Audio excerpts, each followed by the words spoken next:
Mr. Chair, you are live. Thank you, Madeline. Welcome to the Annapolis Historic Preservation Commission for March 8th, 2022.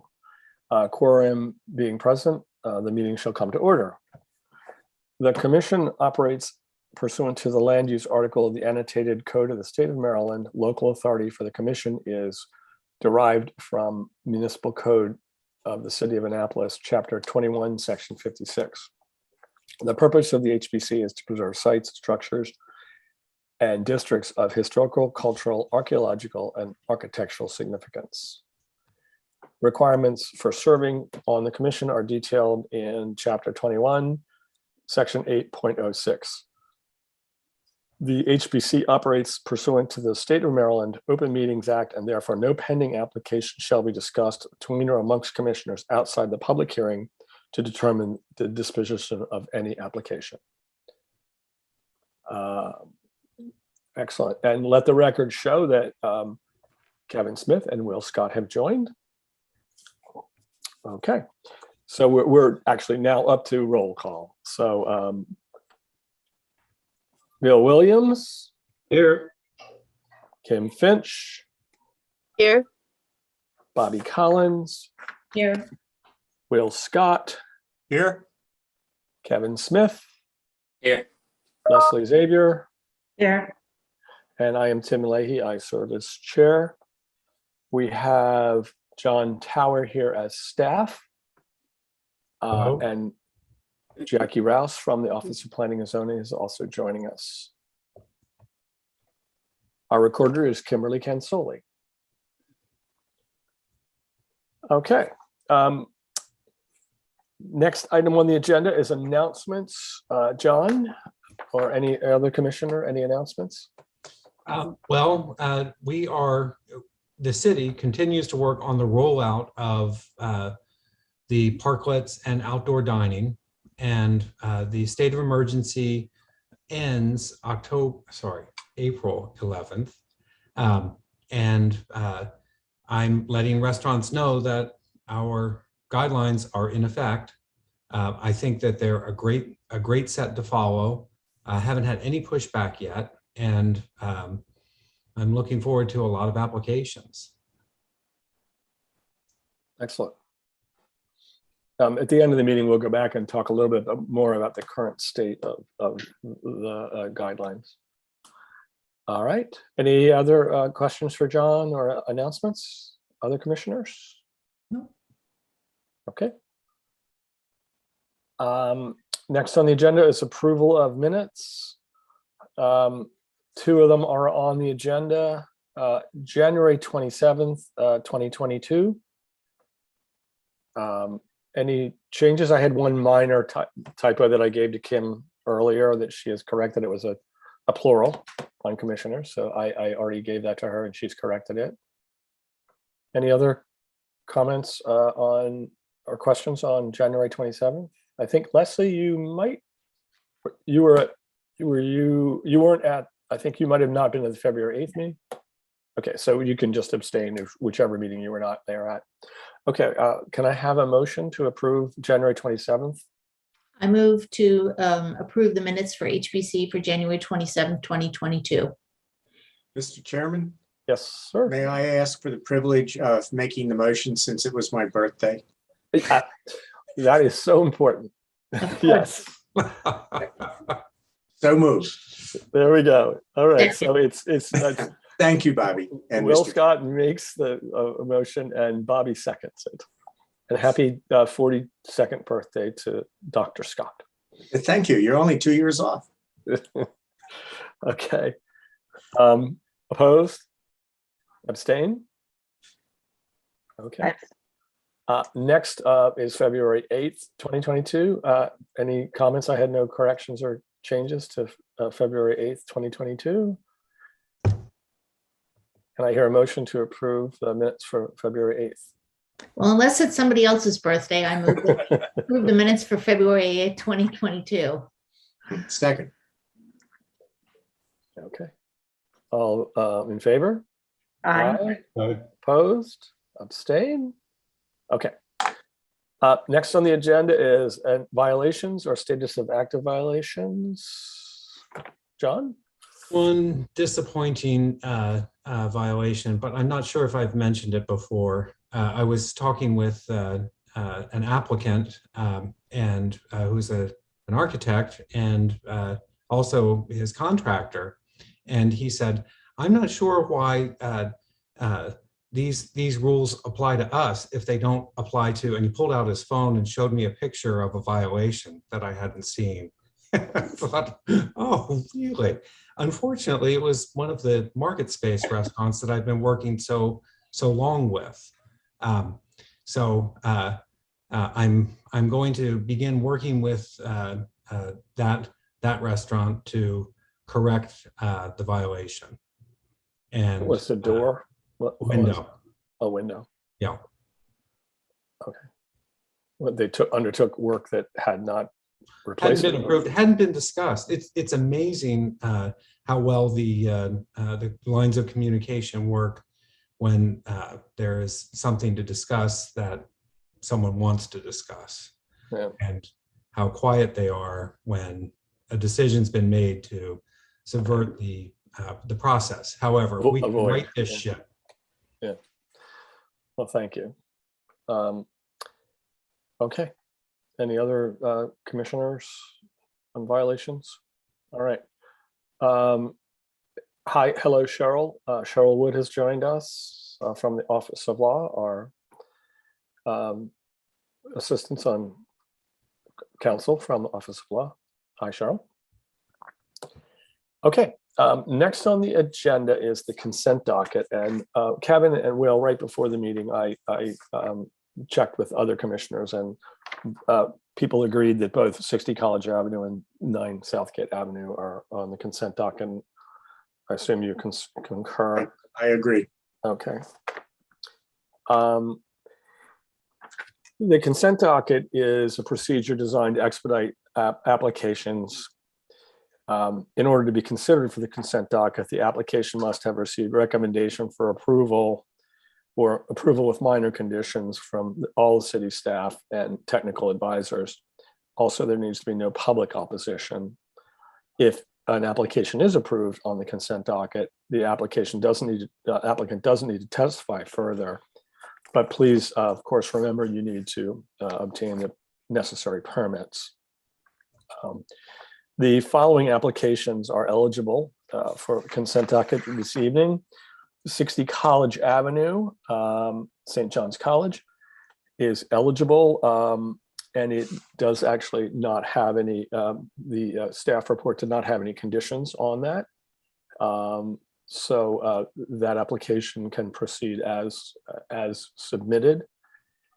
Thank you to the applicants who are here in attendance. And if this is your first meeting, the reason we need to go through this process is certain applications need to have public hearing in case there's any public comment, specifically opposition. So that's why we needed you to come before us tonight. And the next one is 9 Southgate Avenue, the garage aspect of 9.5, we'll call it 9.5 Southgate Avenue. There were some conditions on that in the staff report that I need to pull them up to make sure the applicant concurs with them. The staff report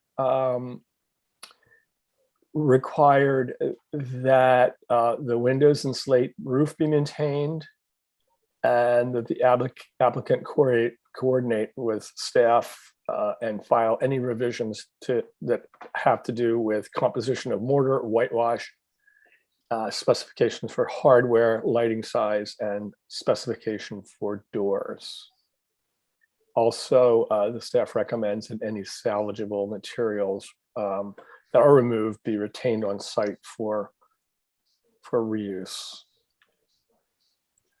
So is there a representative for 9 Southgate Avenue who can be promoted? Madeline, if you could promote them and just make sure they concur with those conditions. There they are.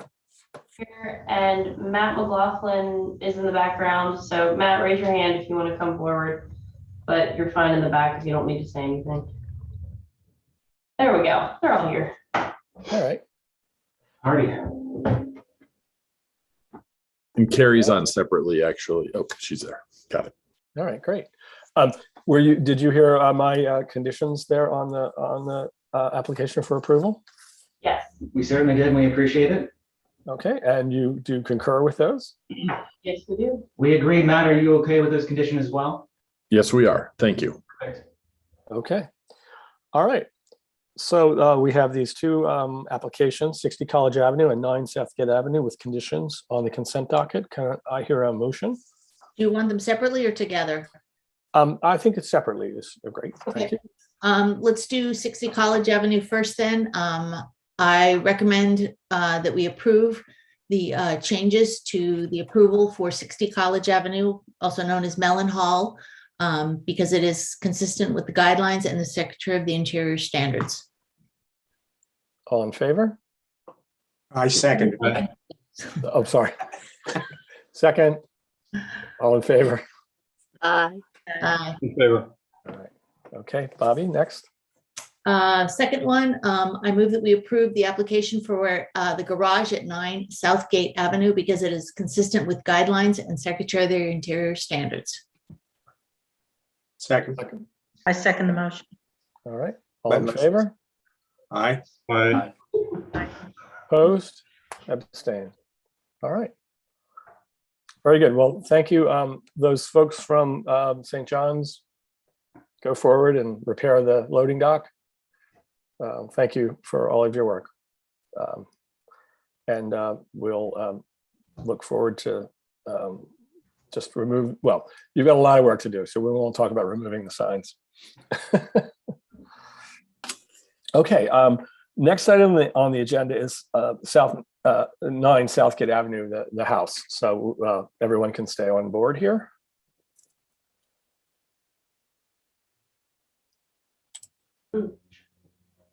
And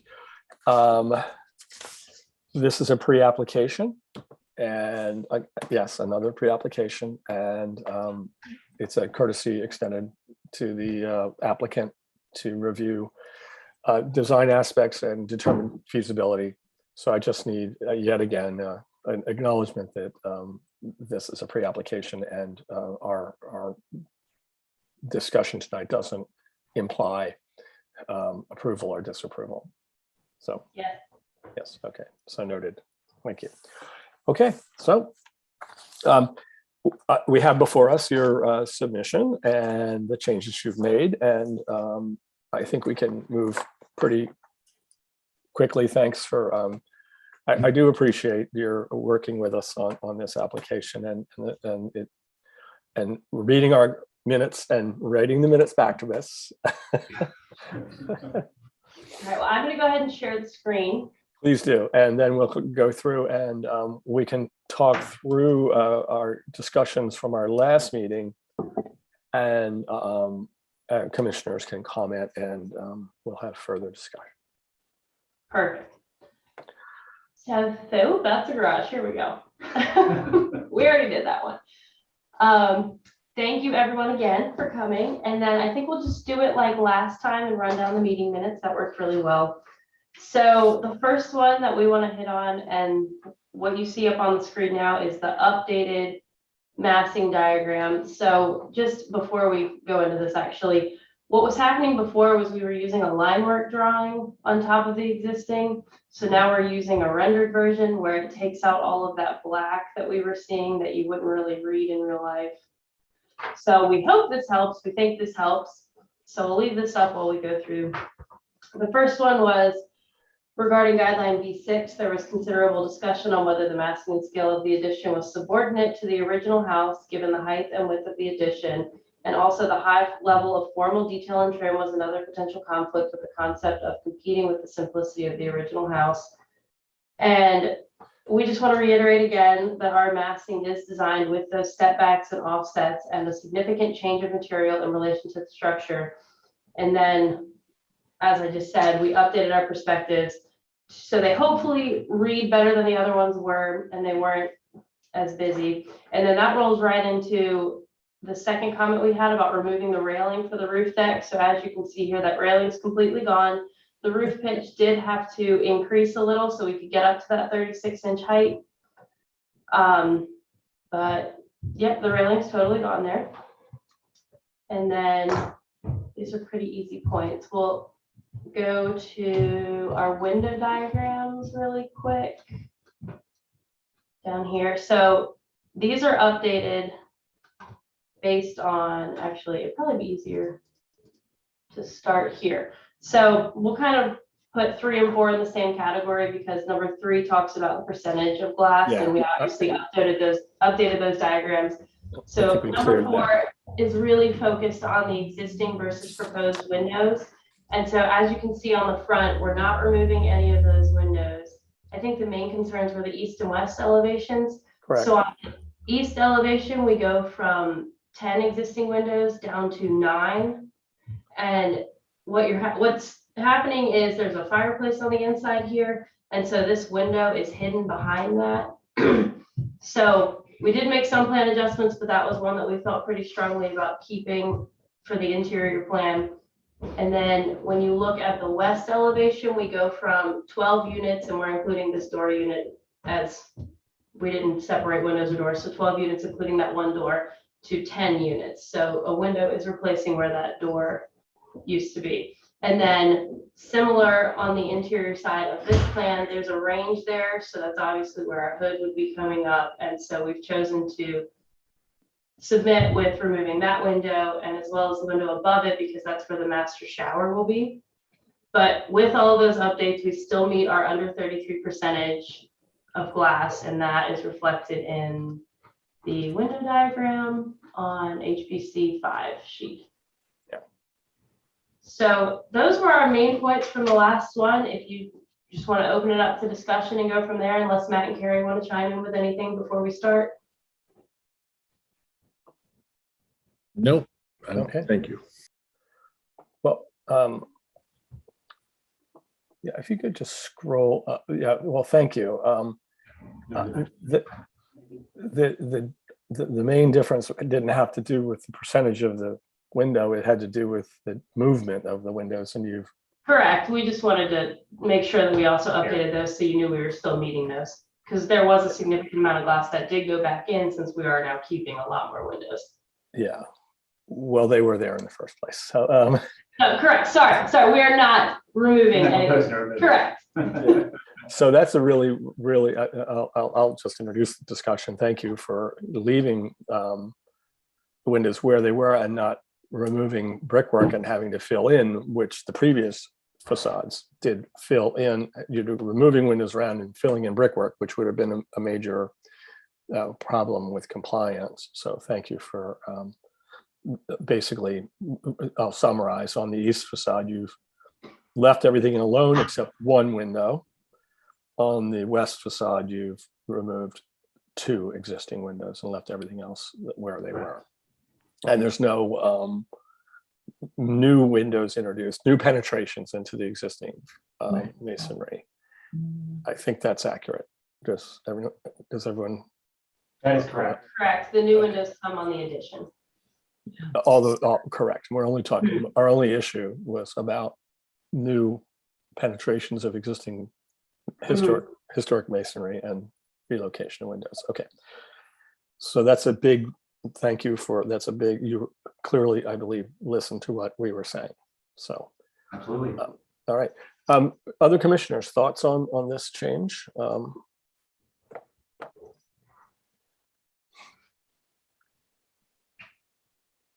Yes, Leslie, go ahead. Just go ahead and speak up. You don't need to raise your hand. It's hard to see on the Zoom on the left-hand side here, so go ahead and just speak up. I really think that the rear elevation is so much nicer, and I don't know whether it's because the rendering is much better, but it's now looking more subservient to the main structure, and it doesn't look like the massing overwhelms the rest of the structures around it. I think that it's much more in keeping with the local architecture from what I can see. Thank you for those comments. Other commissioners, so we have two items on the table, is the addition subordinate to the main structure, that's B6. And the other has to do with the discussion of the windows. I think we're probably in agreement on the windows on the east and west facade, that Yeah, removal of 2 on the west and 1 on the east is probably not a significant change. But on the massing, we had some discussion last time, and I think perhaps the elevations, the new elevation, the new drawings which we're looking at right now indicate that it's a smaller, it's not, doesn't extend across the whole facade on the rear. There's not as many fenestrations on the second story of that addition, Right. which take away from the that jewelry box look, that display case look.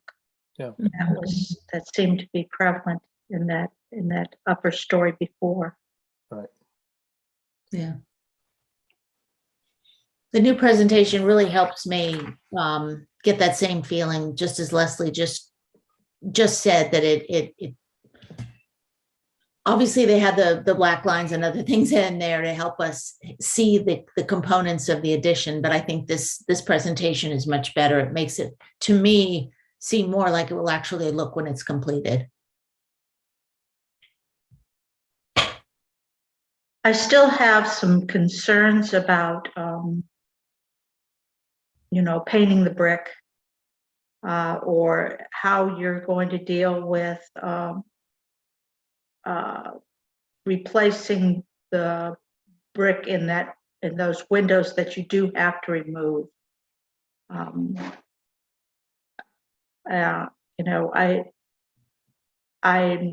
not really certain. I see that, the other brick buildings. Now, I don't know, I can't remember the house that's actually on the water. Is that brick whitewashed or no? It has a wash on it. Yeah. Okay. Yeah. Could I speak to the window repairs just? Please. Okay, so Yeah, but actually, let's- let me organize the conversation so we can, a little, if you don't mind. We are actually still have 3 items on the table. One is the massing of the addition. And I'm not hearing anyone feel like right now that guideline B6 is a problem. With the new drawings, it does seem to, it appears subordinate to the main structure with the setbacks. There's a lot of detail there, but I don't hear any problem with B6. Any other commissioners have any issues right now with subordination? No, Of the main structure, okay. The roof deck, which it is a roof deck, D9. It does not read necessarily as a roof deck anymore. I still have a concern personally that it still will be a roof deck, and it may set a precedent. But I want just to comment on that, probably final comment. If a roof deck, when you read the guideline, it talks about a roof deck that interrupts roof lines and creates a silhouette against the sky. That's the way the guideline is designed. This one actually doesn't do that. So it's different than other roof decks, I guess is what I'm trying to say. So those are my thoughts. Does anyone else have a concern about compliance with the roof deck D9 at this point? no, Okay, so we've moved on from that one. So we were talking about 2 points a minute ago. One had to do with the windows in the east and west facade. The other had to do with the lime wash and how that might be treated. So John, I'll go back to you for any general comments, and I think you wanted to talk about the windows. Well, just minor comments about the windows. Recently, when I've been working with applicants who have voids where, let's say, a through-wall air conditioner was, and they do exist through masonry. What they've been doing, rather than try to perfectly match the existing brick, they slightly recess the infill void. So it denotes that there is a void, there was something there, and it has been filled. And it avoids a lot of issues, and it keeps the historic record to a degree. I like that a lot. I like that aspect of acknowledging that there was or had been a window in that place. I agree with Leslie. When I go anywhere and look at historic buildings and I see that, it helps me understand the history of the building. So I think it's a very, very positive decision.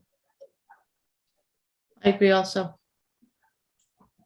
I don't want to speak for Matt and Carrie. I personally actually like the concept because I agree with the fact that it denotes the existing opening. And I think to clarify on Leslie's other comment and concern is John's been fantastic to work with in terms of coordinating with the existing windows and meeting us on site several times. So we're going to work directly with him in terms of repointing the brick, any of the brick replacement, because we feel like he's obviously a huge help in making this happen and preserve the historic aspects of it. Okay. Matt and Carrie, did you have any thoughts on denoting the existing windows? I have no problem with that. I think I like that. Okay. Yeah, likewise. Yeah. Right. That was, I think, a great suggestion. Bill Williams, any comments on any of the topics we've just discussed? I just want to make sure you're. No comments. The recessed windows are a good way to detail out the building. Yeah, agreed. And yeah, we have seen it many times in the historic district. And I think that actually the Masons have a preference to create some, they like having an offset as opposed to trying to create a complete flat surface. I think it's from a Mason's point of view, they also appreciate that. It makes it easier for them. It does. They don't have to match brick. They don't have to match mortar. Correct. They don't have to match. They don't have to match the brick exactly, and and then you're going to whitewash it, so it makes lime wash it, which will create a further consistency. Yeah. And in some cases, I think it will help keep the line and the symmetry of the facade better. So that it's there's not this big empty space. Exactly. It shows that there's some continuation. Breaks it up. It breaks it up more. Can I ask a question about the lime wash? Ask yes. John. John, is that treatment preferred because it's less permanent and more easily removed? Well, it was a very popular finish on brick buildings 100 years ago, 200 years ago, and it was just a very basic composition, and I guess some owners thought that it finished their buildings. Yeah. Well, I like it. I just went to. Well, it also breathes. It also breathes from a brick point of view much better. Yeah, it's not a bad thing, and as it ages, it gets really interesting. Oh yeah, I love it. But follow-up question: is that what was done to that Italianate Revival building that's across from Ogle Hall on King George Street? Is that why it has that? No, they tried to paint that and then removed it. Okay. Oh, sorry. Oh boy, Right? that one was back and forth. Yes, and then they removed it, and actually, I think it came out pretty well. Yeah. In the end. The mayor called me. It's like, boy, that looks great. Yeah. I thought, oh man, if you knew how we got here. Yeah, exactly. But that's sort of the appearance of what Yeah. is being proposed for this dwelling. Yes, it will definitely make it stand Yeah. out a bit more, but of course, it's somewhat reversible too. Kevin, your thoughts or comments on the windows or the lime wash? Yeah, just appreciate them keeping the windows, and this plan sounds good. Yeah, thanks.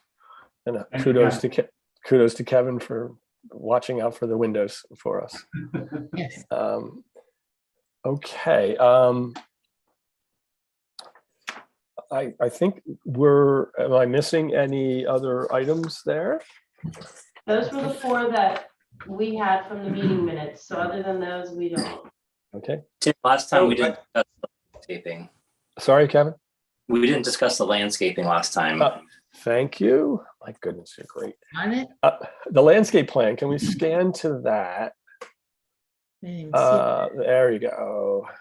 Oh, yeah.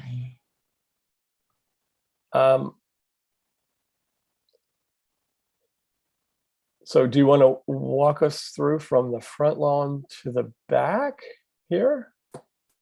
We sure can. So starting on the front, this, I believe there's an existing There's an existing pathway that Correct. follows the same thing. So it'll be, I think a replacement. I think it's completely torn apart dirt and brick right now, if I'm remembering correctly. Matt and Carrie, you can chime in. So it'll be a stone walk with that brick edging. We are introducing an additional parking space in the front, but I do want to point out that we are not changing curb cuts. So we're trying to get another car off of the street to open up more street parking so that they can fit 2 cars in here and not have to back one out to get the other one out. And then we step down, and these 2 entries are the entries on the garage that are there. So we're just going to be rebuilding the steps that are there and introducing a walk all the way down to the dock, because currently right now there is none. We're just walking through the grass. And then we've got a gravel fire pit area and I believe stone patio. And then we're reintroducing, or there are retaining walls there now, but they're completely failing, and we can provide imagery of that if you need it. Or actually, I think it might be a couple pages up on this. So we're just repairing retaining walls where I believe this one's here, but we're adding this one here just for an ease of access down to the water. And other than that, we are doing required plantings and a little bit more for some privacy. I think if I could add on to that, the one important thing it's really important to understand is a lot of what you're seeing, while it looks like a substantial amount of development, is existing, as in the front walkway, the driveway and paved area, which is in very far disrepair. We understand that obviously brick paving is a prominent and a preferred material for the parking in the driveway. So obviously we understand that's an added cost to Matt and Carrie, but we know that's obviously keeps the nature of the existing design. So a substantial amount of the walkways generally exist. The retainings, as Maria identified, exist. We are working with both the civil engineer and the landscape architect to ensure that they will not fail again. So the designs are slightly altered. Other than that, obviously there are mitigation plantings, and this looks at some level a little bit more elaborate than what it is, but we're picking all native species and trying to keep as many trees that are not posing damage on existing foundations as possible. On that same note, the landscape architect knows that there will be a plantings plan with a plantings list and all the materials for formal submission. Okay. So 2 or 3 thoughts just to introduce the discussion here.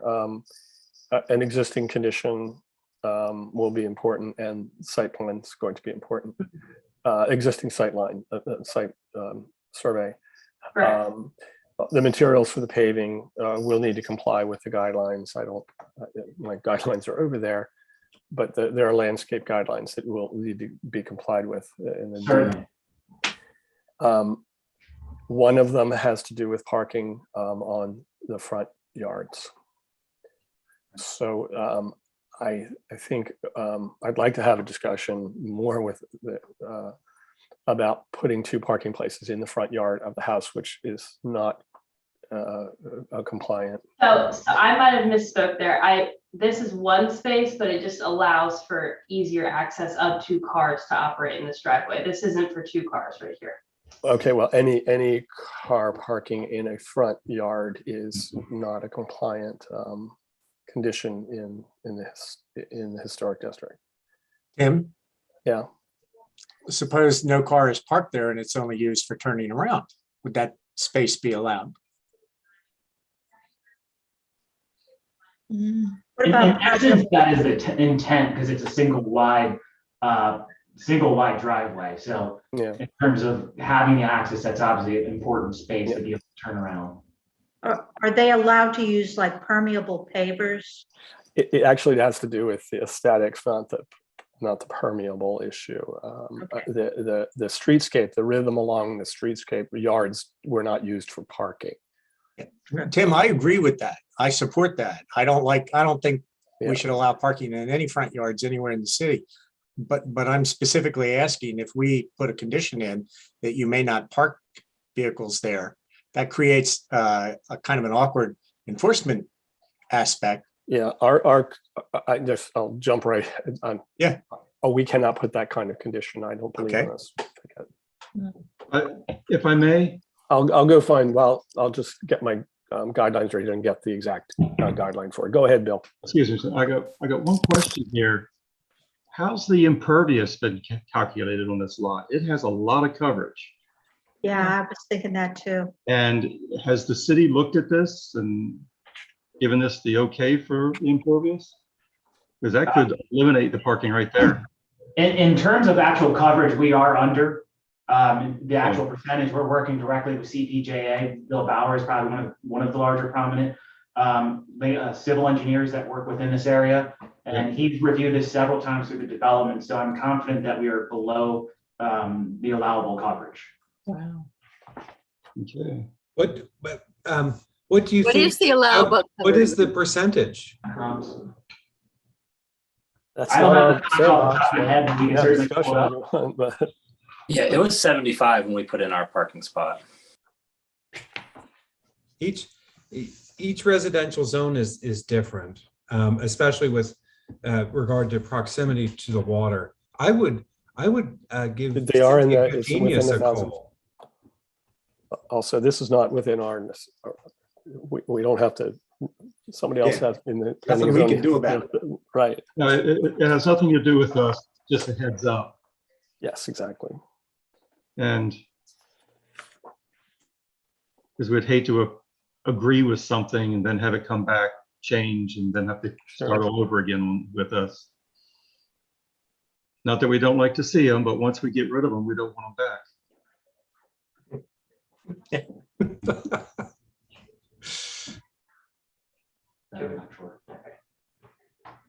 So we can certainly provide those numbers. I am confident that we are below, because I know we've spent a lot of time working directly with our civil engineer.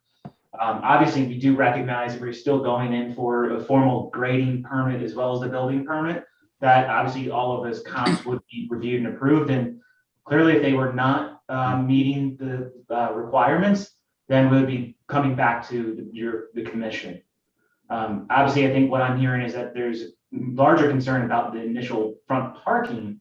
And what I heard from Tim was that you wouldn't allow that as a temporary parking space, but is it essentially allowed as a turnaround space or a decorative space that would give them the flexibility to maneuver a car in this very, very tight, awkward space that they're trying to preserve what they can, but obviously it needs a lot of work. You characterize it as awkward and tight. That is the nature of Southgate Avenue. Certainly understand that. Okay, so I just don't want you to characterize it as something that is a burden on the homeowner. It is the nature of everyone on the street. Hello, I live in this neighborhood, so we back our cars. We back our cars in all the time. Yep. Back and forth. So it's actually C1 is the guideline that I'm referring to. Okay. That landscape design and materials shall be appropriate to the streetscape and the building to which they relate. The commission shall be stricter in its criteria for landscapes fronting the public way. And that's where this is coming from. This is not a normal use of a front yard. So that's the guideline that we have pointed to throughout the district. So Can I have a little clarification? I guess I didn't hear anything that specifically said it excluded parking. I'll read it again. Okay, thank you. Landscape design should be appropriate to the streetscape and the building. The commission shall be strict in criteria for landscape fronting the public way. Parking is not it's fronting the public way.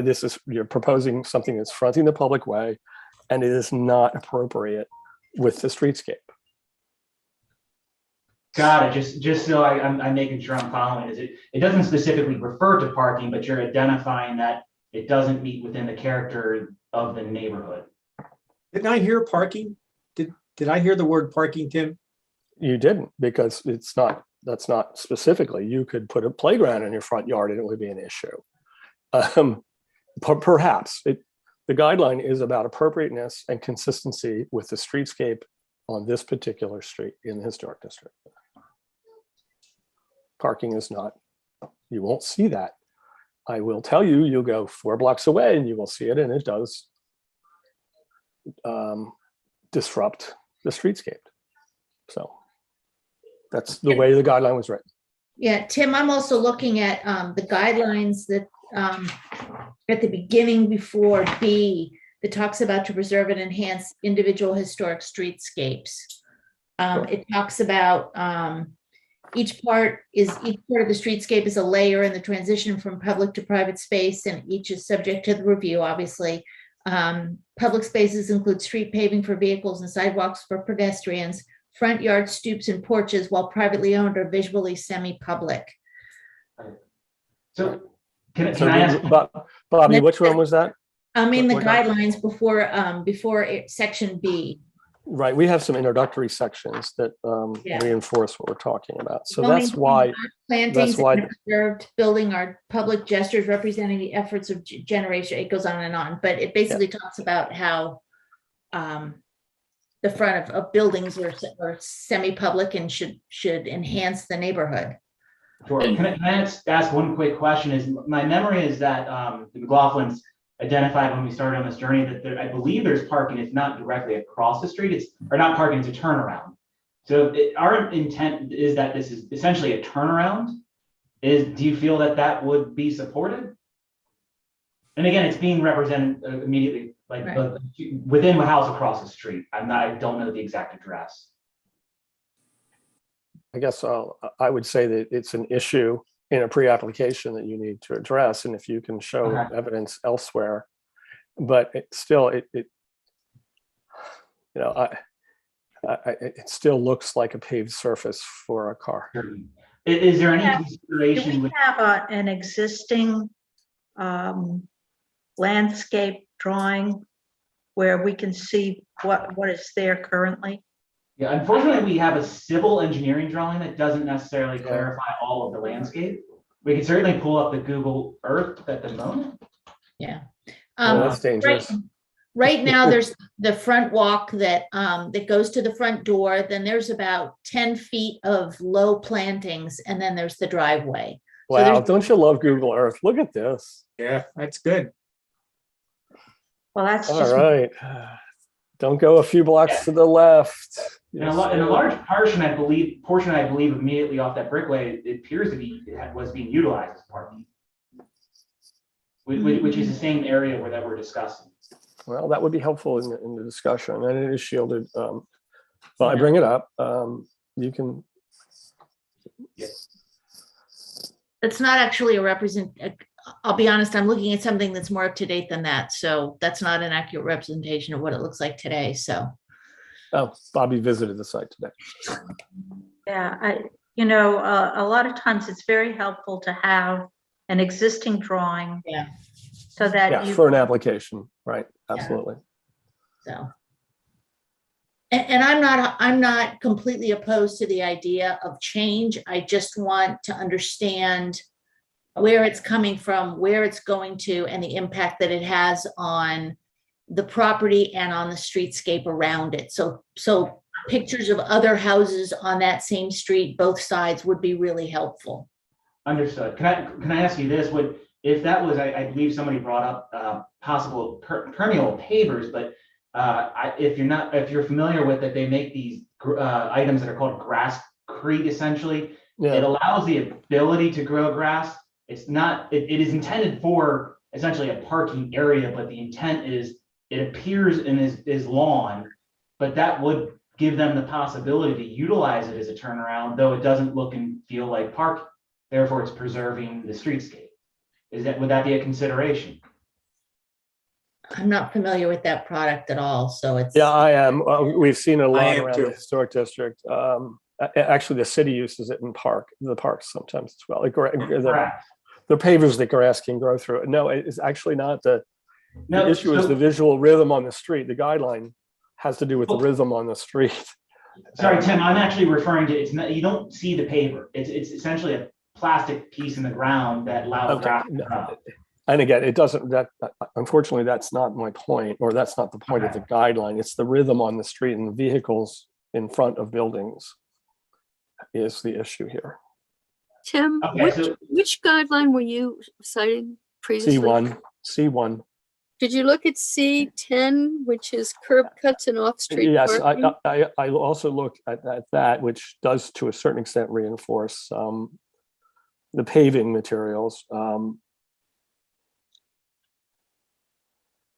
That has to do with curb cuts mainly, but C10 also reinforces this idea that off-street parking is discouraged.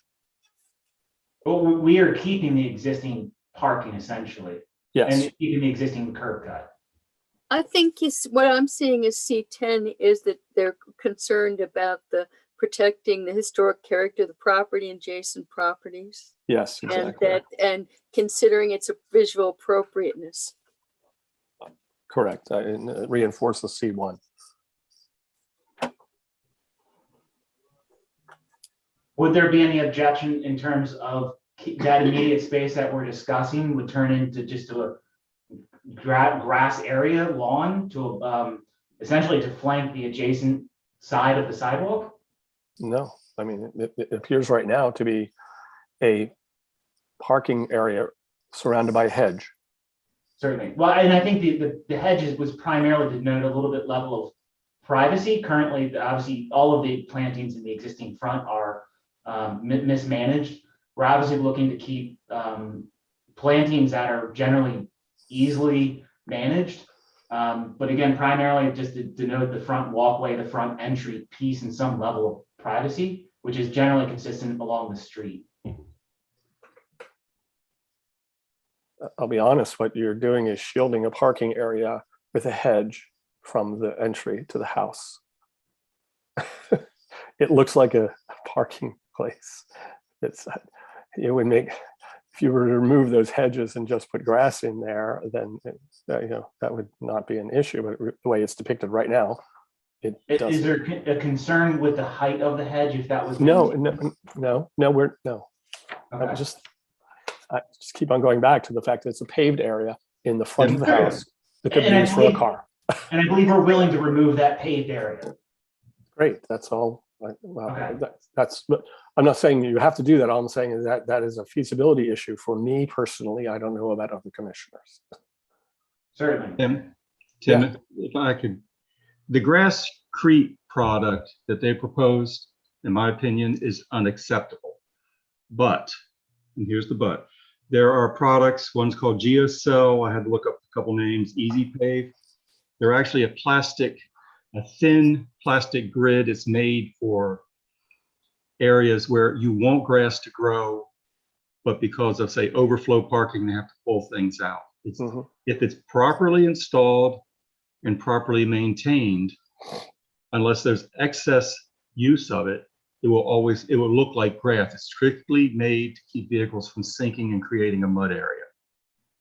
Now, that being said, and we'll go the other way, if they do use it for parking, if they are regularly using it, that grass will die no matter what they put in there. Sure. And Bill, and I appreciate that. I might have misspoke when I identified grasscrete. What you brought up is what I was referring to as the plastic pieces that sit underneath the grass, simply for the fact that if they have bikes or traffic or people are walking through there, it's not going to destroy that space trying to reduce. Yeah, well, I had to look it up to be sure. Grasscrete is that sort of concrete. Oh, got it, understood. And when that goes down, you always see the grid, which is pups Okay. grass here and there. Yeah. Got it. The geotech grid. Yeah. That's what I believe we'd be willing to alter that front portion if that is obviously the larger of the concern. Tim? Yes. Yeah, go ahead, Bill. I agree with your concern about parking in the front yard. I meant what I said. I don't think it should be allowed anywhere, although in some zones it is, at least it's tolerated. And I also agree with your reading of this plan that what you're really trying to do is screen the parking from the house. But I am sympathetic to the issue of how you maneuver the cars around with the least impact on the neighborhood. But I'm not very sympathetic to the stated need for privacy. That's not a really high traffic street in my experience. I don't know who you're trying to be private from, your neighbors, your adjoining neighbors, but that's neither here nor there. My bottom line is I don't think this should be a parking structure that's allowed here in the front yard of this house. Sounds like you've cited all the appropriate guidelines that make that clear. Yeah. Certainly, and I think we're willing to get rid of that as a parking and alter planting to limit any concealing of the structure. Okay. Okay. And then also, it looks like you have a gate there, an automated gate, a gate opening and closing there on the street level too. So all the details will be important on the gate as well. And Understood. I don't know, but if there are gates on other driveways on that section of Southgate, that will be important. There are, we'll provide pictures in our next. Okay. Is there a fence? Yeah, if I'm not. We are proposing a low fence, yes. Okay. And again, the A details low of open fence, and we will provide a detail and as well as additional imagery of the streetscape. exactly examples are elsewhere on the street, and there's some specific guidelines having to do with fencing. So to be on a little bit on the positive side here, I do like the lawn area that gives this idea of a parterre. And you know, it would be nice to replicate that on the opposite side. You know, that's a very nice detail there, and it kind of gives a nod to, you know, the historic nature of Annapolis.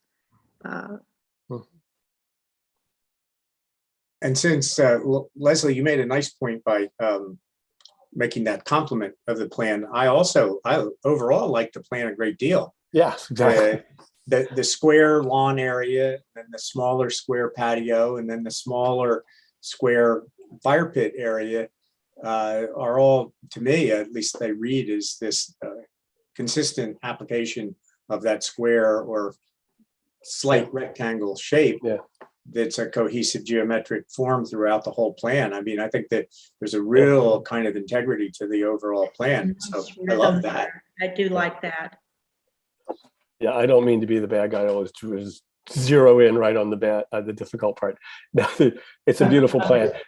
Also, the remarkable thing about this, I bet I can't even imagine how much the left-hand side of this drawing, the north side of the west side drops off. It's just a huge drop down to the creek. It is. Yeah, it's massive. So it's a fascinating site. All right. Tim, with that, are there going to be issues with needing landings with that many consecutive steps and railings? That's another department.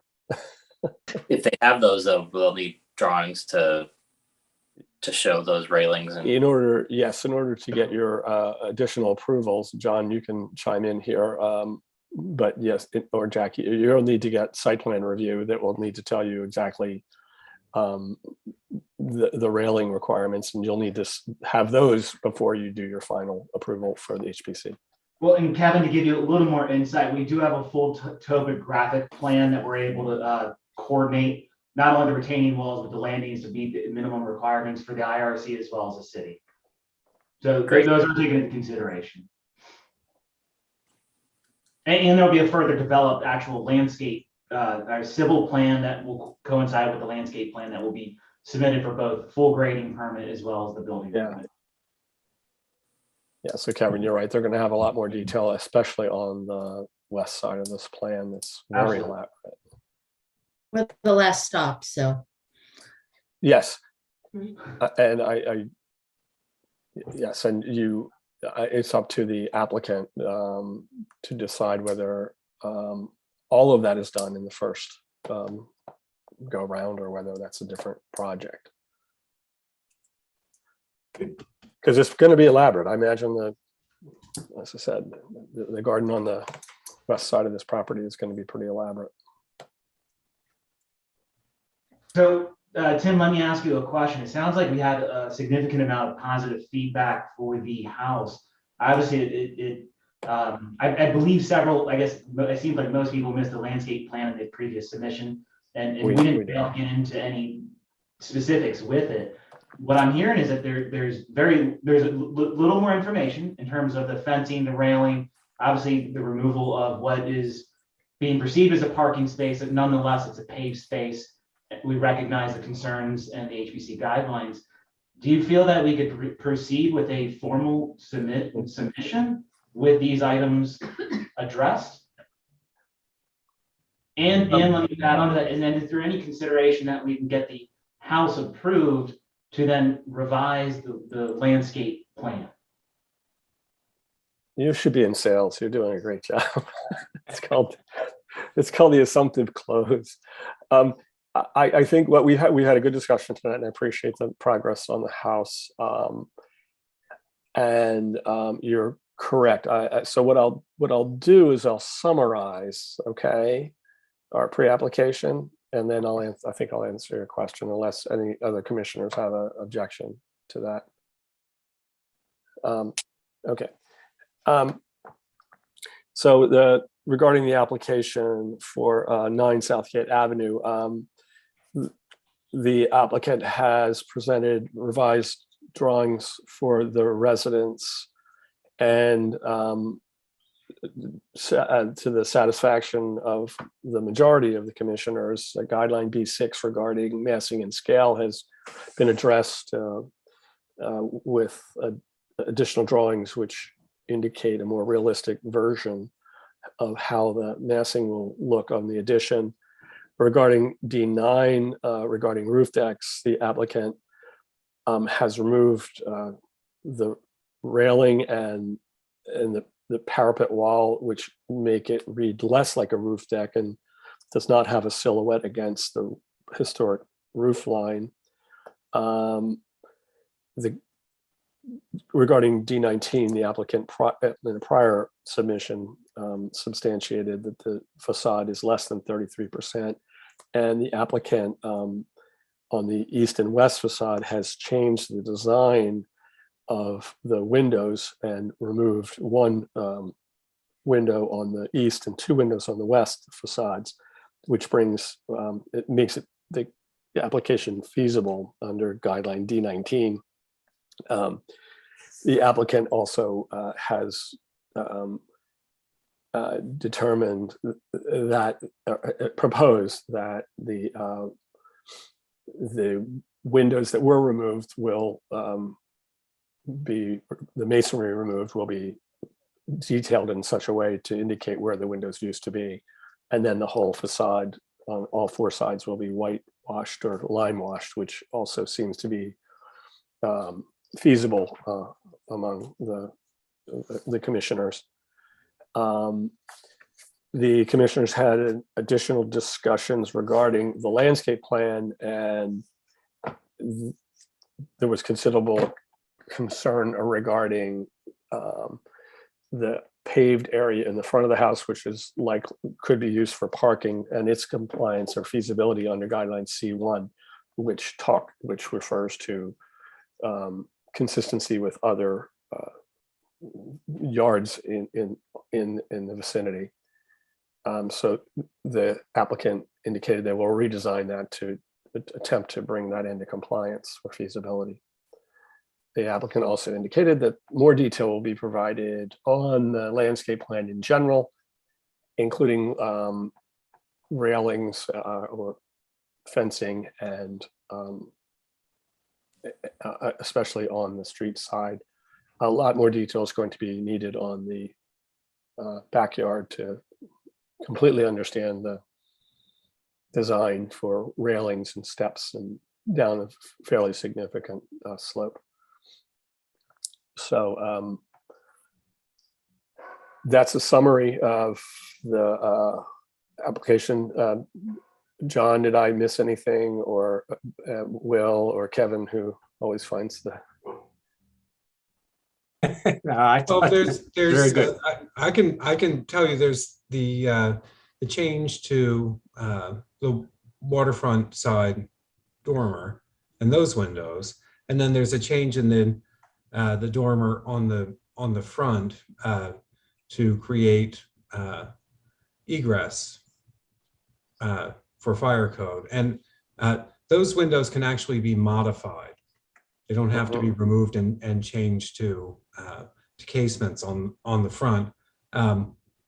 But generally, yes, I think you covered everything. I would just like to say, if I could, that beginning to work with the zoning officer, Cynthia Godinez, on lot coverage, and to talk to Public Works is in your best interest. So that if you leave this meeting with a statement that this project is feasible, that you won't end up missing cycles of public meetings, public hearings, while you're waiting for decisions on the landscaping. I really think you should get right into it if you can. Thank you, John. Yeah. So that being said, I can't really, you are, the overall design is mostly feasible with a few exceptions. But as you know, we cannot proceed unless you have all planning and zoning available. So you will not be able to get to it. And so just to reiterate what John said, you've got some more, you'll need to do some more detail before you can get on the docket for a final, for a public hearing. Tim, let me ask you this. Could we separate the landscape design? Because that sounds like it's got the larger of the concern. Itemize that. We recognize that we are not approved to do any of this landscape development until we would meet again. But could we proceed to the formal for the primary house? John, correct me if I'm wrong, but that has been an approach that's been used in the past. So you can move forward with construction on the house, and then a separate application or a modification to an existing. We've done it both ways. John, do you agree? We've done it both ways: a separate application and also an amendment to an existing approval. Yeah, it can be done both ways. You don't have to do it concurrently. It's certainly an ambitious site plan. I think it looks like a great design. The one issue really being your turnaround area in front, but right. I think that will need to be addressed. I would say that in order for the HPC, the initial application, you're going to need to address the front yard. Absolutely, and we understand that we agree with that. What I want to ensure is that the rear yard is almost a whole different project. I would absolutely. Other commissioners anyone disagree? I only have issue with respect to the fact that the house is integral to the walkways and all that's going on within that left side that I'm seeing. It's actually the back side, but So that's my only concern, is that how that's, how that is taking place as it transitions down, and what that's going to end up looking like. The rest of it with the driveway and such, I think that could be tabled, but then, that whole back area as it transitions, and the railings and everything like that. Yeah. I don't know. Would you, Leslie, I think what you're referring to is the fact there's a lot of perhaps consistency in terms of compatibility with railings and design and material choices would need to be, if they were to present a preliminary design that we would understand, that they would possibly come back for a revision at a later date. So are you saying you'd like to have more detail than we see here rather than a completely separate application? Yeah, a little more detail. It's just a little bit vague as Yes, because it's completely. flat. It's like a two-dimensional thing right there. So it's hard to see how much of that landscape is actually going to be a part of the house itself. Right. So I don't know. This is something just bringing up this point.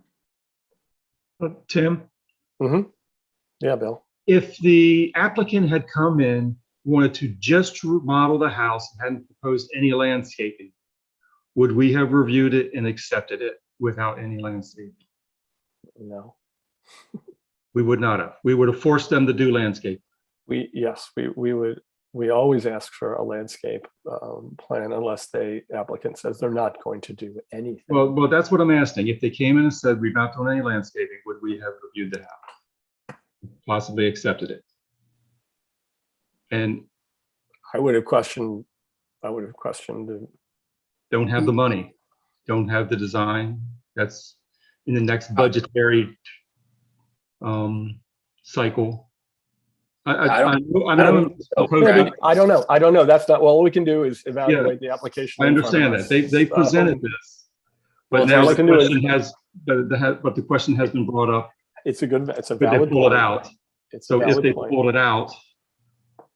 When that happens, we'll talk about it, but right now all we're doing is evaluating the application that's in front of us. I understand. So I think Tim, and I believe that was Bill. I don't see his. Yeah, it was Bill. It was Bill. I think kind of what we're wanting to, or what we're asking, or what I'm leaning towards is we're not going to give up on this. We're not going to trash it. We're not going to not do it. What I'm asking is if we could isolate the two, come back as a revision. I recognize it's the same property, but we could proceed with approval in the house. What we know is the building permit will take time. Obviously, construction on the main house will take time, and it could be another year and a half. Yeah. Sorry, it could be another year and a half before they're getting into the landscape, because we know that's the very, very last thing that's being done. Yes. So we're not trying to deceive or say we're not going to do this and do something. We're still going to want to comply with absolutely everything, give you as much information as possible, but would be willing to separate the full development of the landscape plan and allow us to proceed with the house as a formal application. Because that will allow us to progress as well as both the garage and the main house possibly coincide, which I would only imagine could also help limit the amount of disturbance in the neighborhood and in the street as well. Sure. I think what you're hearing is maybe. I think that you're going to be you should think about moving forward with more detailed landscape plans in all in all aspects, including paving materials and details of railings and those types of things. The eventual design may change, but as long as you're your detailed specifications are consistent with the structure and the guidelines, then I think that can move. But I would say that you could move forward with more detail on the east. We've already talked about the changes on the north side of the house, but the south side, more detail. It was fine, and with the understanding that it is preliminary. Tim? Yeah. Well, I think this is an important discussion, and let me, to clarify my thinking, ask you a question. Is there anything in the code that requires them to submit the aspects of the detailed and final landscape plan simultaneously with their plans for the house? no, there's not, of course not. Okay, and if the applicant were to come back to us tomorrow or next week or next month and say, you know what, we've decided to delay landscaping, we're just going to work on the house in good faith, and even with all the legalese that we could muster, how could we say no to that? No, I'd like to say something. I mean, we're adding, right now, they are adding a substantial amount of additional building onto this site. So they're affecting the lot coverage. And one of the purposes of the landscape plan in this is to see what the lot coverage is. And so in addition to that, because there is a maximum lot coverage because of the critical area requirements, for them to come forward and propose really what they want at this point and get some feedback about what lot coverage it is a wise plan, so that they know what options they really have going forward, because that lot coverage requirement is going to be there. Kim, that's an excellent point, but if they come forward later and they exceed the lot coverage, they will be denied. They can't even do it. Correct. Correct. And if I'm wrong, I might be misspeaking. I don't believe the HPC reviews actual lot coverage. Is that the grading permit with the zoning, correct? part Correct. of planning and zoning, yes. Well, Doug, it's all part of the same approval. So Yeah, you can't get our approval until Yeah. that precedes our approval. Yeah, no, I recognize we need your approval before we can proceed even with zoning, but I guess. No, it's the other way around. It's the No, other it's way the other around. way, yeah. We are the last. HPC is the last approval. Yeah. You I have guess to have. what I'm wanting to clarify, what I'm asking is if we could isolate the landscape development and proceed with the primary house as Will identified, that with good faith, we will come back. We probably. Of course, you'll have to come back. There's no question about that. Yeah. So we'll be back. So what I think I'm asking is, could we proceed with the formal on the main house? No And- landscape. No landscape. We'll take this off the table and we will revise the submission. In good faith, I would not recommend that. You've already presented something to us in a pre-app that you intend to do something. So we're working together here. Sure. But does that and- alter the modifications on the house? No, yes, I'll repeat. Let's break this into the house, the front yard, and the backyard. Okay? The house and the front yard are really on our feasibility discussion right now. We don't know enough about the backyard yet to understand. We don't know the details of railings, lightings, paving material. We don't know anything about materials. We assume you're going to do a good job for your client, and Absolutely. they're going to want to do a good job. So that's all the good faith part of this. I would recommend, my recommendation is don't completely blank out the backyard in your application. Show us a draft, what your intent is, and then modify it later as you get more detail. Well, and I think to clarify, this is our intent with obviously several modifications we discussed this evening. I think what I'm requesting is the ability to proceed with the house. Yeah, I've already said that I think we've already said that is feasible. Okay. So what would we need to do within this meeting to allow us to submit the formal for the main house? We recognize we'll isolate, remove, make modifications that limit landscape development for that approval. And then we will revise and continue to work with your entire commission as well as John to make sure that we're providing enough information we're obviously meeting zoning code requirements. And because I do recognize there is a lot more development on this. What we don't want to do is we don't want to go down a path that is absolutely rejected, and we spend a lot of our clients' time and money, because that I don't feel is respectful. Obviously, we want to make sure everybody on the commission supports it, agrees with it, and obviously that we're following the guidelines. You're trying to back, I mean, now you're playing like a lawyer. As you know, this is a pre-application. Sure. I need to repeat that nothing that we have saying tonight this is for your design review. I'm not going to be able to commit to you that what you just asked. No, certainly. We've given you feedback, I'm specific asking you feedback. with a formal application on the house. I believe I have said yes. Okay. Anyone else don't? Tim, Yes, well. Tim, I agree with what you just said. They can bring forward a formal application on the house. I'm not an attorney, but my experience and my familiarity with the city processes lead me to say they could eliminate all the landscaping. That would not be in the best interest of the city, the commission, or the applicant. Right, they're not going to get a site plan review done if you just present the house, and the site plan review is before It is us. part of that application process. It precedes our application. And if I may, I think this discussion is going down a rabbit hole. I do too. Thank you. I agree. I'm getting a little frustrated. So the one thing I can say is the revision of the front yard design needs to be a part of your HPC application for the house.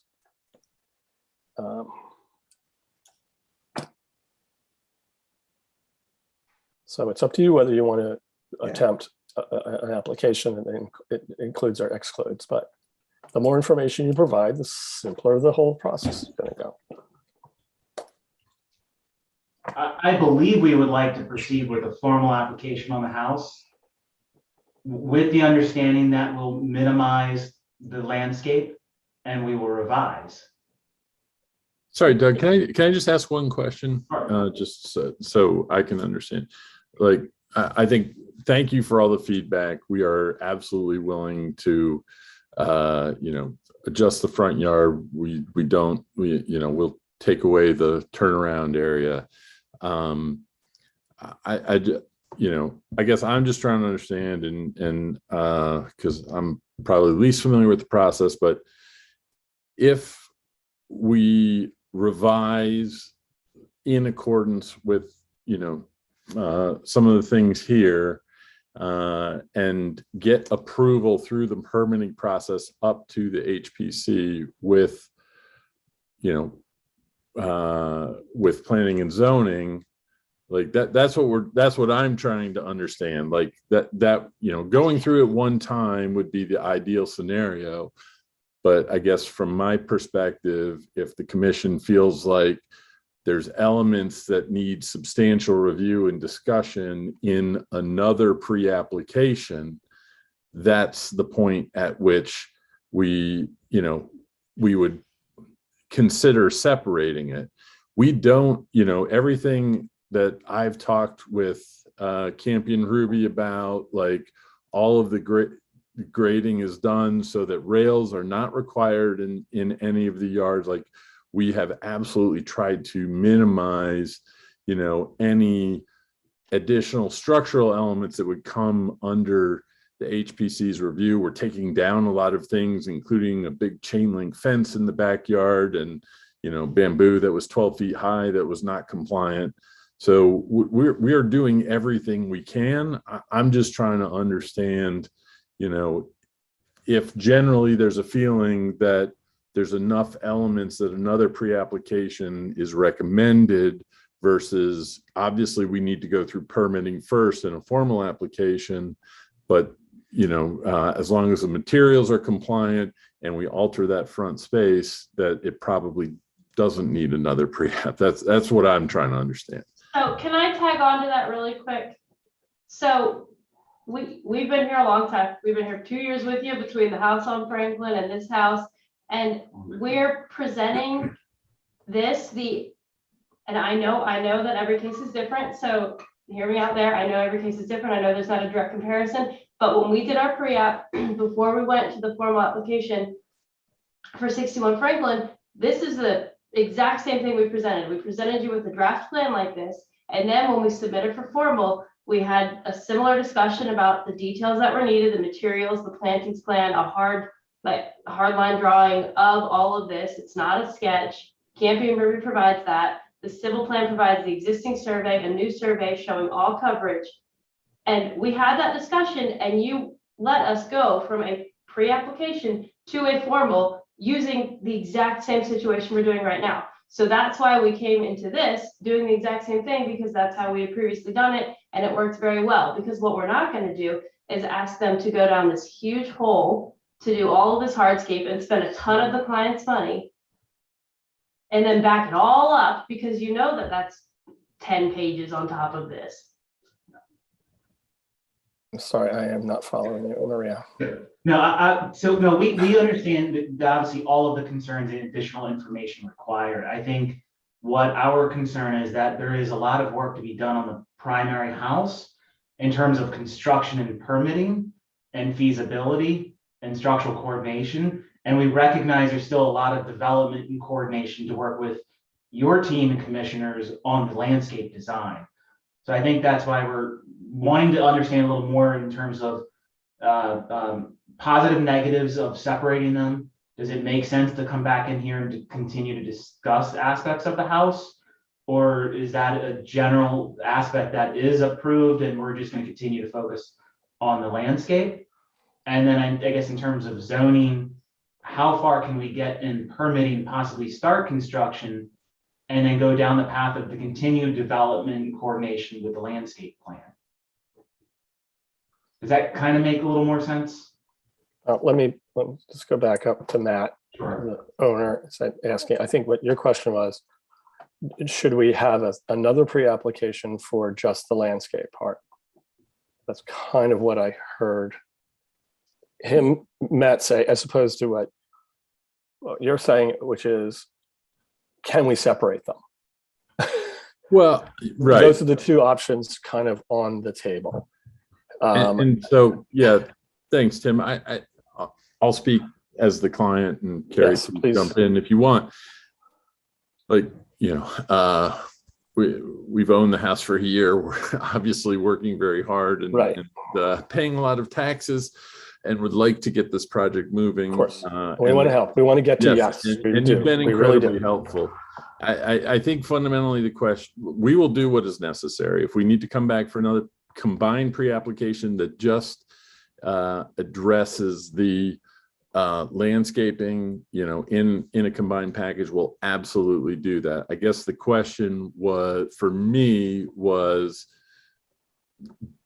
and I know you can't answer this formally, but is there a perception of significant risk of, if we take the committee's recommendations and make all the adjustments and detail everything in accordance with the guidelines, is there a feeling that there's significant risk around doing all of that in a single formal application now, because substantial additional discussion is needed on landscaping? Or, again, presuming that we are going to follow the guidelines and take the feedback, is that viewed as a relatively low risk process? I guess that's kind of the guidance I'm trying to seek is, and again. Tim? Yeah, Tim. Tim. Anybody? Go ahead. All right, I'm open to all thoughts. Go, and I This is hope, kind of a, Tim, yeah. Tim, I hope you'll take this as a positive step. I can only speak for myself, but I cannot answer the applicant's or his representative's questions tonight. I agree. It's not our place to answer that question. We've tried to be constructive and helpful, and John, as they've said, is constructive and helpful, and that's all we can do tonight. Yeah. Yes, Did someone else have another comment? Yeah, I I was- wanted to say something. I was Yeah, going go to ahead, share Kevin. on the two items. I don't think these should be separated, the landscape and the house, when there's an addition and we're dealing with fixing retaining walls and grading changes from the addition. I just don't see how they could be separated. But I would say that, you know, we've given some of our feedback already on the landscaping, and that with that feedback, I think I don't think the feedback would change significantly in another pre-application. Okay. All right, so I think I'm hearing other commissioners, and Kim and Will and Kevin have all kind of weighed in and said the landscape design is integral to the application. So you, I think, have heard a considerable amount of feedback on the structure of the house, which seems to be moving forward. You understand the front. It is reasonable. It's your choice to come back for more detail on another pre-app on the mainly with more detail on the rear, or proceeding to a full application when you will have much more detail on the rear, the landscaping on the rear, including materials, which we will then discuss the many landscape guidelines, starting in like there's ornamental, we haven't even discussed many of them yet. It is routine for us in a final application, a formal application, to place conditions. So you could go to a formal application. You will provide detail on the landscape. We will comment on the landscape design, the details. It may or may not get approved in the first cycle in the formal application. We continue applications in the formal process. We can continue, or there would be conditions on the final application that would specify details for railing, details for material, pavers, and things like that. So some of our applications have 10 conditions on them that come up during the final approval. The application is approved, but there are conditions. So that is a possible way forward for you. Great. Thank you for the feedback, and I think we'll use it to decide our next step. Is that clear? I believe choice. that is absolutely clear, and I believe that we would proceed with the recommendation of the commissioners to go in with another pre-application that would include all the additional landscape development and details. It's your choice, but it's really your choice. Honestly, we are willing to work with you either way. Absolutely, and I don't mean to be disrespectful. You guys have all been great to work with. I'm looking for a way to separate, obviously, to assist, because I recognize Matt and Terry, this property want to proceed, and this is a lot of steps. Nothing is absolutely difficult. Yep. It's a lot of steps that takes time. And we're here to get to yes. We're here to get to the yes, Absolutely. and we're only one step in the process. So, but we are the last step. Certainly. So the more detail you get into your landscape planning, you'll get through other departments in planning and zoning. So the more it's worth the investment in time on the landscape plan, I guess, is where we're ending up in this whole discussion. Correct. It's actually the first time, this is the first time in my 13 years that we've had this long a discussion on this particular topic. But it's useful. Thank you. Okay. Any further thoughts on that? I believe I already summarized. Maybe I'll add an addendum to that we had additional discussions and of the pluses and minuses of going to a final, going forward with a formal application or another pre-application, and the applicant is going to consider one or the other, given all of the variables that we discussed. Okay, any more conversation on that? All right, thanks, everybody. Thank you all. Thank you. Thank you. All right. Good job. All right, I think one more item on the agenda. Other administrative business. I have two short items. John, we talked at the top of the meeting about furniture guidelines and outdoor dining guidelines. Where we stand right now from our guideline point of view is we approved our guidelines on January 11th. And per the regulation code, they were in effect. John forwarded them to the Rules Committee last week for review. Sorry, let me step back. We approved them. They were posted on the website for 30 days. We received one or two comments, clarifying comments, but nothing that we would use to modify our guideline. They were forwarded to the Rules Committee, who have them in their hands. They are there for their review. If they can comment if they want, and we could take those comments under advisement it's unspecified, but after a period of time, the next Rules Committee meets in a few weeks. We, as a commission, prepare a report and present that to City Council for, again, review. But through all that period, the guidelines are in effect, so John can use them. And so John has used them and provided them to a few property owners, merchants who can use them in purchasing what they want to. And as John mentioned, April 11th, the emergency is over. And at that point, the city would be able to start requiring merchants to stick with our guidelines, to comply with the guidelines. So that's all in the next few weeks. So that's where we stand.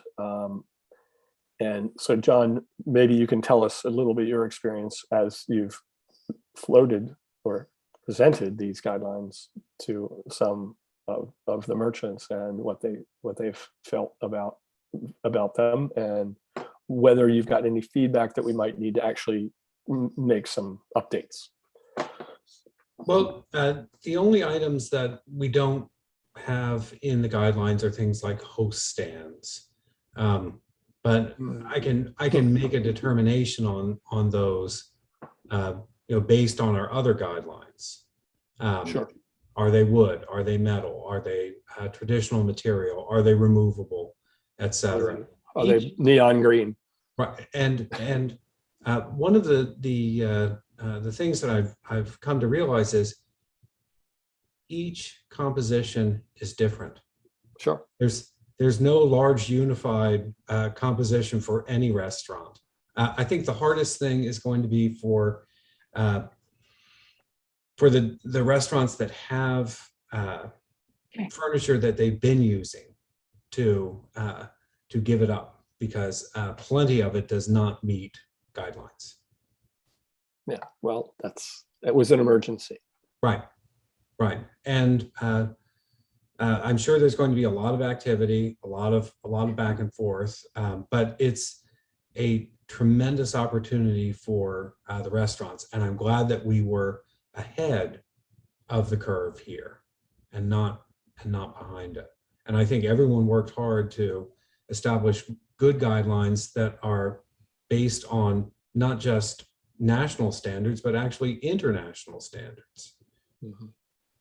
We have we have Florence, umbrellas in Florence. I think that was you, Bill. So all good things, and I'm looking forward to working with the restaurants. Yeah. Okay. We'll see what happens on April 11th. Whether the market space tents so we set our expectations. The tents should come down on market space. Yes. And existing furniture that's not compliant should start to be removed. Interesting, the mayor mentioned to me maintenance. He was saying, oh my gosh, they're broken and the paint's peeling. And so, okay, I said to him, you're right. I mean, you need to get behind getting the merchants to make sure it looks like we're not in a emergency anymore. We're now all together. So Could I speak to that? And I know Jackie wants to say something, but I was with the mayor when he was lobbying for better furniture that wasn't broken or didn't have the appearance of being bought at a yard sale. So, well, I know. Well, again, it's hard. It's trying. going to be hard to enforce. It's going to come down to who goes out and tells the merchants you need to change, and that's always our issue. Jackie, you had your hand up. I just had a question. So are you going to send out letters to all the restaurants telling them that new guidelines have been adopted and with No. a suggested deadline for compliance? Is that part of the plan, or just to? So far, that's not the plan. The plan is John talks to merchants. The guidelines have been, and yeah. I'm working with Stephen on a I'm just weekly curious. basis. We just haven't, he hasn't decided how we're going to move forward, but I think what you're saying is, It's I worthwhile. think we're likely to invite everyone to a Zoom meeting and talk about it in a Zoom. I think that's a great idea. I think so too. Yeah, I think and that you're works right, Jackie. better. It's the onus is on us. The onus is on us to educate. Some kind of plan of interaction to make people aware, that Yeah, I it's don't only know how in, anybody could not know new guidelines, but there Yeah, will be that's people true. who say they don't. No, I agree with you. We should, John, you and I we all can talk about specific, have these people been contacted?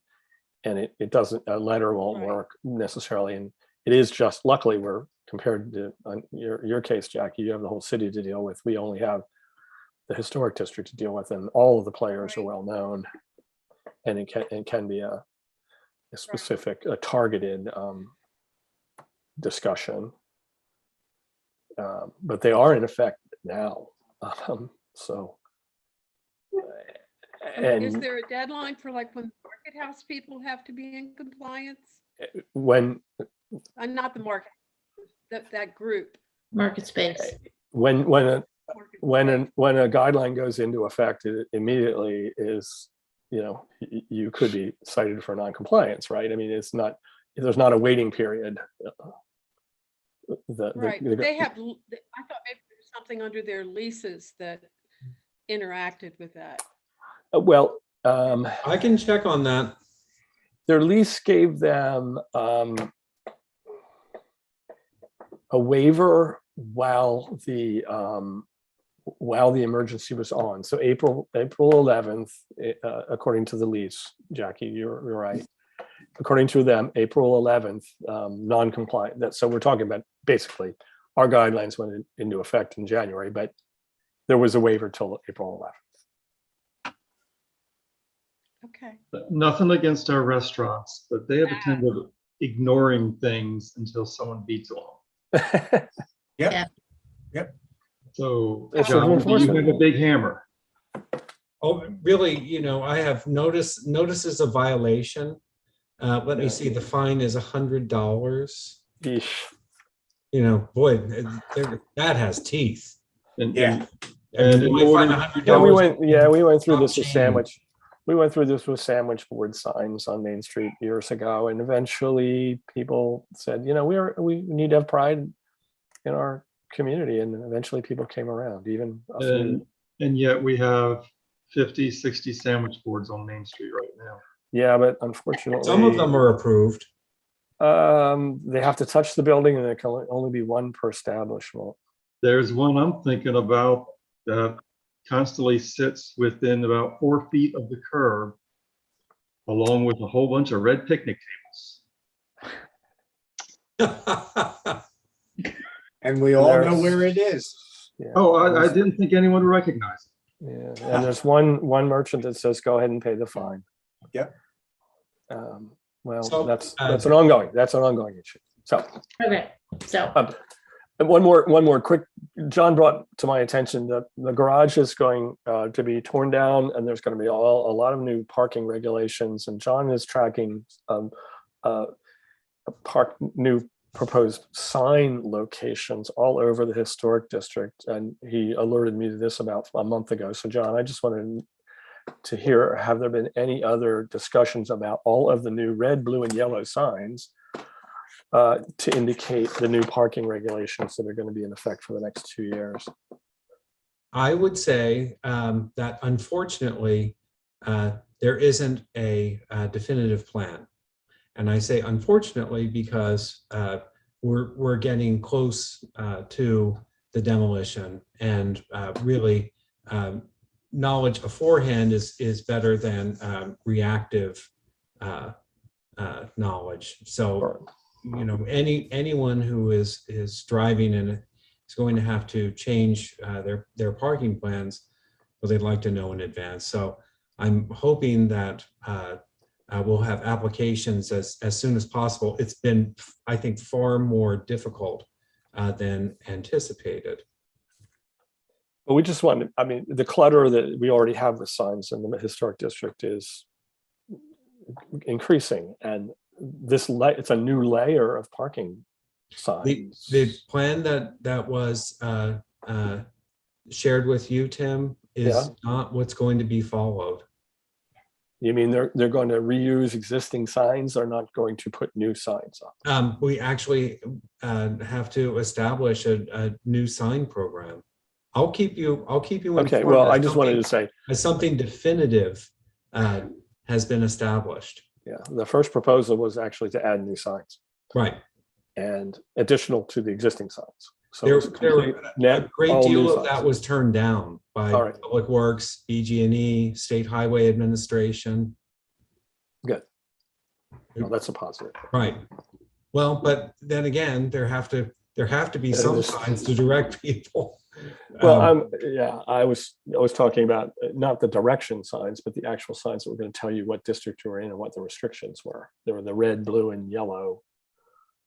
They were net new signs that were being talked about for parking signs, not directional signs. Are you talking about the parking district signs? Yes. In the residential districts? Where there are going to be changes to those? Yes. Any changes, Tim? Department of Public Works works with HPC staff, and I'm happy to present anything that we get that is an actual application prior to approving it, because I think it's in the larger interest of the historic district. I just wanted to make the other commissioners aware this is another layer of clutter and signage that I believe we should try to influence. And our baseline would be reuse existing signs if you don't add another sign, particularly another sign post. So that I just wanted to make the other commissioners aware of that topic, which we hopefully will hear more about before we start seeing new signs going up. Tim? Yeah. I understand your concern. I share your concern, but I also want to share my experience as being part of the City Dock Master Plan Committee. There were so many promises made to so many Ward 1 residents that there would not be a significant deficit in the number of available spaces, and that the city would take every effort possible to ease the ability of people, visitors and residents, to find what parking was available during the construction period. That I suggest we be vigilant, but not surprised if things happen that we're not aware of in advance, just to preserve our sanity. Thanks. So, well, I like the visual. Will, are you trying to say we're going to end up with a bunch of big yellow flashing lit signs? I'm saying that I would be prepared for anything. Yeah. Right. Yeah. I like the first part. Vigilant is what I'm trying to alert us to. And I have been vigilance is the watchword here. Yeah, and John's going to take care of that as best he can. John, and I, yep. And New challenges on a daily basis. Yeah. I've been to all of the parking meetings, and not all of them have given me confidence. But my particular issue for us is about additional clutter. Yeah. Everywhere in the district, up and down Main Street on Prince George And that's Street. probably the biggest club that we have to fight back I agree. with that. Yeah. And the residents were historic districts, and the city should be behind us as well. So. All right. Okay. Any other business? Okay. Motion to adjourn. So moved. Seconded. Second.